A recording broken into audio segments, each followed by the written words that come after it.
बड़ी खबर आज की है, जम्मू कश्मीर से आई है, अफसोस भी है। खबर यह है शहादत का बदला और देश में उबाल है। तस्वीर दिखाऊंगा। ये जो तस्वीरें आप देख रहे हैं ये हमारे कैप्टन हैं जो शहीद हो गए हैं जम्मू कश्मीर में। 2 कैप्टन शहीद हुए, कैप्टन शुभम, कैप्टन प्रांजल और हवलदार माजिद। कुल 5 जवान शहीद हुए हैं जिनकी शहादत का बदला देश मांग रहा है। अगली तस्वीर दिखाऊं मैं आपको। ये जो आप देख रहे हैं, फुल स्क्रीन लीजिए, कैप्टन शुभम का पार्थिव शरीर है। ये देख रहे हैं, इस जंगल में पहाड़ी पर उनकी शहादत हुई और उसके बाद देखिए हमारे जो जवान हैं कैप्टन शुभम का पार्थिव शरीर ऊपर पहाड़ी से उतार कर ला रहे हैं। उनके पास शायद कोई खाट है जिसे आप अगर देख सकें, खाट को उन्होंने कंधों पर उठा रखा है और कैप्टन शुभम का पार्थिव शरीर पहाड़ी से नीचे लेकर आ रहे हैं। हमारे जवान अभी भी इस जंगल में ऑपरेशन चल रहा है, बताएंगे आपको कि कैसे बदला लिया जा रहा है। लेकिन आपको बताऊं ये जंगल कौन सा है, ये आप देख रहे हैं, ये है राजौरी का जंगल। पूरी स्क्रीन लीजिए, देखिए जो ऑपरेशन चल रहा है उसमें गोलियों की आवाज आपको सुनाई दे रही है।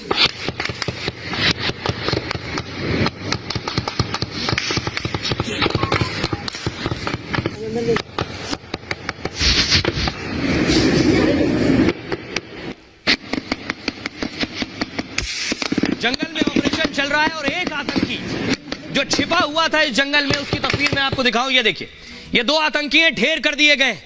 हमारे 5 जवान शहीद हुए। ये 2 आतंकी, इसमें एक पाकिस्तानी आतंकी भी है जो इस जंगल में छुपा हुआ था, सुरंग एक्सपर्ट भी कहते हैं। दोनों को जंगल में मार गिराया गया है।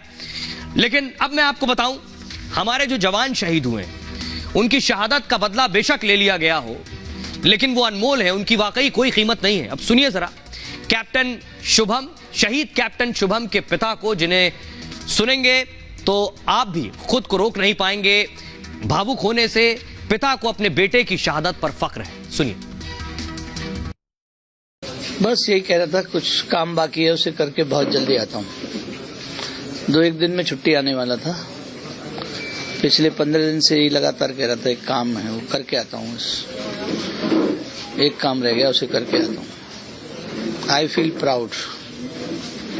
जानकारी मिल गई मुझे। बस यही बताया था कि एनकाउंटर में चोट लगी है, घायल है, हॉस्पिटल में सीरियस है, भर्ती है। कल 3:45 बजे सूचना मिली थी। वो जो करना चाहता था उसने किया, सर्वोच्च बलिदान देकर। हमें गर्व है, आदत है।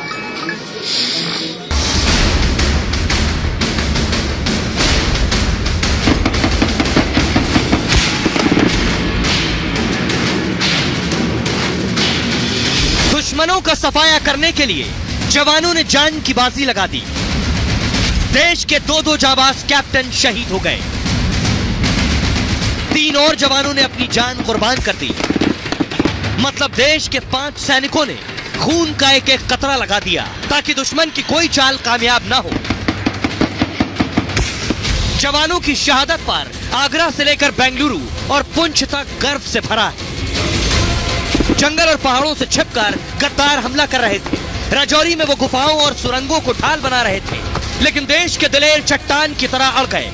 वो न गोलियों से डरे और न धमाकों से।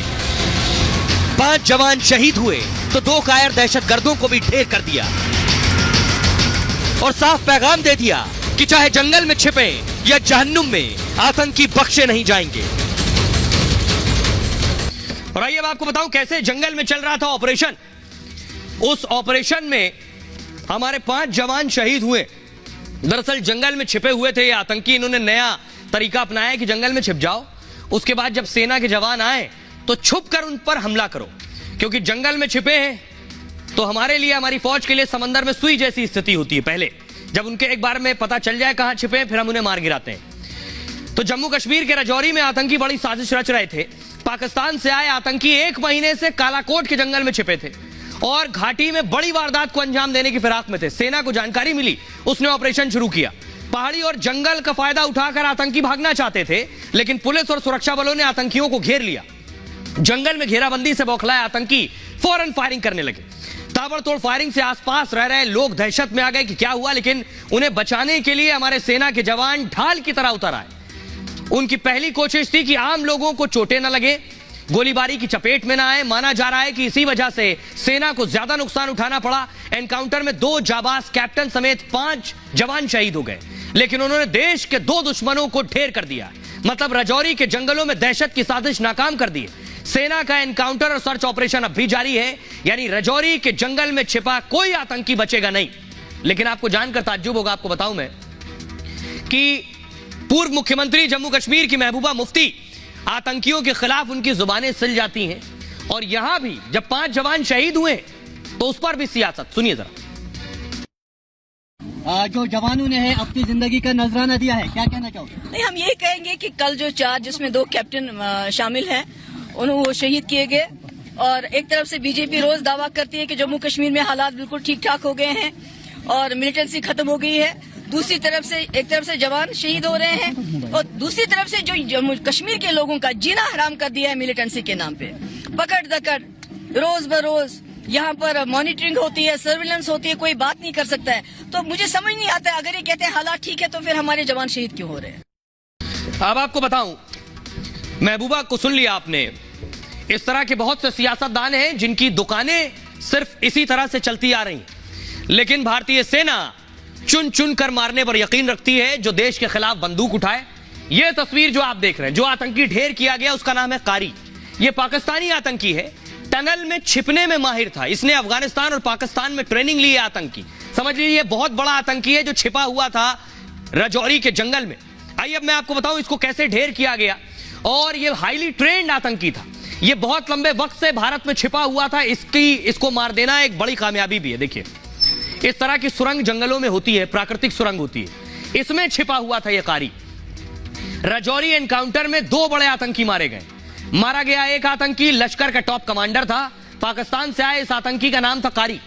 पाकिस्तान ने जम्मू में फिर आतंक फैलाने के लिए इसे भेजा था। कारी सुरंग में रहकर साजिश रचने में माहिर था। वो हमास की तरह गुफाओं में छिपकर रहता था और गुफाओं से ही टेरर का नेटवर्क चला रहा था। उसे पाकिस्तान और अफगानिस्तान मोर्चे पर ट्रेनिंग मिली। राजौरी के जंगल और गुफाओं की जानकारी उसके पास थी, इसलिए वो बार बार सुरक्षा बलों को चकमा दे रहा था। और पिछले 1 साल से पुंछ राजौरी में यह सक्रिय था। कारी को उसे साथी बारूदी गोलेबाज भी कहते थे, यानी क्योंकि वो आईडी यानी बम बनाने में माहिर था और गुफाओं से छिपकर काम करने वाला ट्रेंड स्नाइपर था। उसे डांगरी कंडी हमलों का मास्टरमाइंड भी माना जाता है। जनवरी में राजौरी के डांगरी में 7 आम लोगों की इसने हत्या की। मई में राजौरी के कंडी में बम धमाके में 5 जवान शहीद हुए थे। इन दोनों आतंकी वारदातों को कारी ने ही अंजाम दिया था, इसलिए उसके खात्मे के लिए सेना ने पूरी ताकत झोंक दी और राजौरी के जंगलों में उसे ढेर करके ही दम लिया है। मारा गया दूसरा आतंकी कारी का ही गुर्गा था। आइए अब आपको सुनवाता हूं। देखिए हमारे सहयोगी ग्राउंड जीरो पर मौजूद हैं और वहां से उनकी रिपोर्ट देखिए क्या कुछ उनकी रिपोर्ट है, क्योंकि ग्राउंड जीरो पर ऑपरेशन चल रहा है। मार गिराया है, यही वो जंगल का इलाका है। यहाँ जे पिछले 40 घंटों से ऑपरेशन जारी है। बताया जा रहा है कि ये दोनों आतंकी काफ़ी लंबे समय से इस इलाके में एक्टिव थे और कई बड़ी घटनाओं को अंजाम दे चुके थे, जिनमें इस साल की शुरुआत में ढांगरी इलाके में 7 हिंदुओं की हत्या और कंडी इलाके में भारतीय सेना के स्पेशल फोर्सेस के 5 जवानों की हत्या शामिल है। 2 आतंकियों में एक की पहचान लश्कर तोयबा के बड़े आतंकी कारी के रूप में हुई है, जो अफगानिस्तान से ट्रेनिंग लेकर जम्मू कश्मीर पहुंचा था और जंगल वारफेयर में इसे महारत हासिल है। आतंकी ढेर किए जा चुके हैं, लेकिन 5 जख्म, हमारे 5 जवान जो शहीद हुए, 2 कैप्टन इनमें शामिल हैं और एक हवलदार माजिद है। 2 और जवान शहीद हुए, कुल 5 शहादत हुई है। परिवार वालों का रो रो कर बुरा हाल है। अगली तस्वीर दिखाइए। ये कैप्टन शुभम के पिता की तस्वीर आप देख रहे हैं। पिता को यकीन नहीं हो रहा है कि उनका लाल, उनका सपूत आज उनके बीच नहीं है। मां को यकीन नहीं हो रहा है क्योंकि परिवार वाले कैप्टन शुभम की शादी की तैयारी कर रहे थे। शुभम ये कहकर गए थे कि लौट के आते ही शादी करूंगा। अगली तस्वीर दिखाइए। यही हाल पुंछ में माजिद के परिवार का भी है। ये माजिद के बेटे को आप देख रहे हैं। माजिद के दोनों बच्चे देखिए पिता की तस्वीर अपने पास रखकर बैठे हुए हैं। 3 बच्चे माजिद के और तीनों बहुत छोटे बच्चे हैं। आइए अब आपको बताऊं हमारे उन जवानों के बारे में जो हमेशा हमारे बीच रहेंगे, जिन पर हमेशा हमें फख्र रहेगा। यह तस्वीर जो आप देख रहे हैं, राजौरी एनकाउंटर में कैप्टन शुभम गुप्ता शहीद हुए हैं। आगरा के रहने वाले शुभम 9 पैरा रेजिमेंट के कैप्टन थे।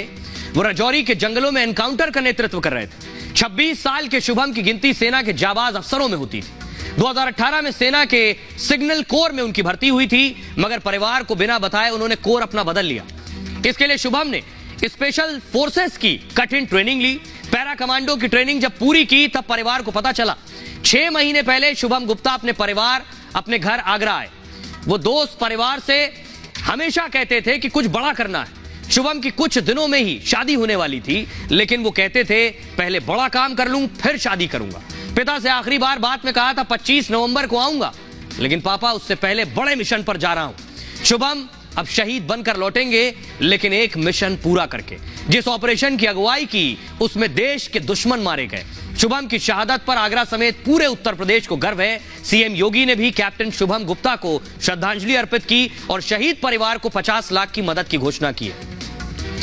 बेंगलुरु के रहने वाले कैप्टन प्रांजल दिलेर अफसर थे और 63 राष्ट्रीय राइफल्स में तैनात प्रांजल एनकाउंटर में माहिर थे। 9 दिसंबर को प्रांजल कैप्टन से मेजर बनने वाले थे, मगर उससे पहले ही प्रांजल ने सर्वोच्च बलिदान दिया। 29 साल के प्रांजल अपने माता पिता के इकलौते लड़के थे। उनके पिता मैंगलोर रिफाइनरी में डायरेक्टर रह चुके हैं। आपको जानकर ताज्जुब होगा, प्रांजल की जो पत्नी है अदिति, IIT चेन्नई से वो खुद PhD कर रही थी। परिवार को प्रांजल के खाने खोने का गम है और गर्व दोनों।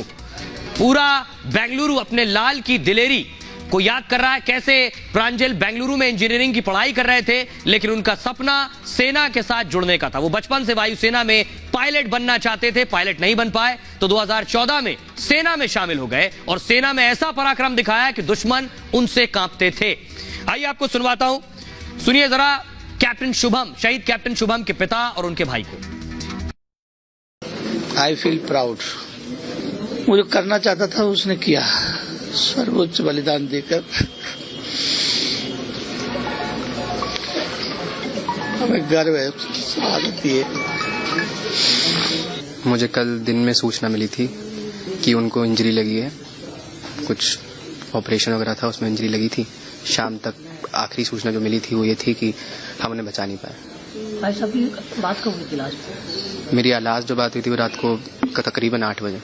क्या बात थी? मुझे कर्नल साहब का उनकी यूनिट से फोन आया था कि हम उनको बचा नहीं पाए और आप लोग जम्मू की तरफ ना आए, क्योंकि मैं तब तक जम्मू के लिए निकल चुका था। उन्होंने कहा कि अब वापस आगरा चले जाए। शुभम से कब बात हुई थी आपकी? मेरी उनसे आखिरी बात हुई थी 2-3 दिन पहले, दिवाली के आसपास। आइए अब आपको बताऊं कि हवलदार माजिद जो पुंछ के रहने वाले हैं, ये उनकी तस्वीर आप देख रहे हैं। एनकाउंटर में पुंछ के अब्दुल माजिद भी शहीद हुए। मजीद सेना की 9 पैरा रेजिमेंट में हवलदार थे। मजीद का पूरा परिवार सेना से जुड़ा, मतलब देशभक्ति का जज्बा मजीद के खून में था। 2017 में मजीद के भाई ने भी देश के लिए शहादत दी थी और अब उन्होंने देश के लिए अपनी जान कुर्बान कर दी। मजीद ने 2 दिन पहले अपनी पत्नी से बात की थी और जल्द ही कहा था कि वो घर वापस आएंगे। मजीद के 3 छोटे छोटे बच्चे हैं, उनका इंतजार कर रहे थे, लेकिन दुश्मनों का सफाया करने के लिए मजीद खुद कुर्बान हो गए। पुंछ को अब अपने लाल के पार्थिव शरीर का इंतजार है। अंतिम सलाम कर वो अपने सपूत को श्रद्धांजलि देना चाहते हैं। आइए आपको सुनवाते हैं, सुनिए जरा क्या कुछ कह रहे हैं शहीद मजीद के पिता। तो मैं बोलता हूँ, मेरा अभी एज 60 साल है, तो मैं बोल रहा हूँ मेरे को अभी ले चले, जिसने मेरे बच्चे को शहीद किया तो मैं उसको कर दूं। तो हमको बहुत फख्र है इस चीज का, मेरा बच्चा जो है शहीद हुआ है। मेरे पोतरे हैं अभी जो पढ़ रहे हैं, इनको भी इंशाल्लाह मैं फौज में भेजूंगा अगर जिंदगी रही मेरी तो ऐसे ही शहादत का बदला लेने के लिए कश्मीर में जो भी बंदूक उठाएगा देश के खिलाफ, उसे ऊपर जाना होगा। सेना कड़ा बदला ले।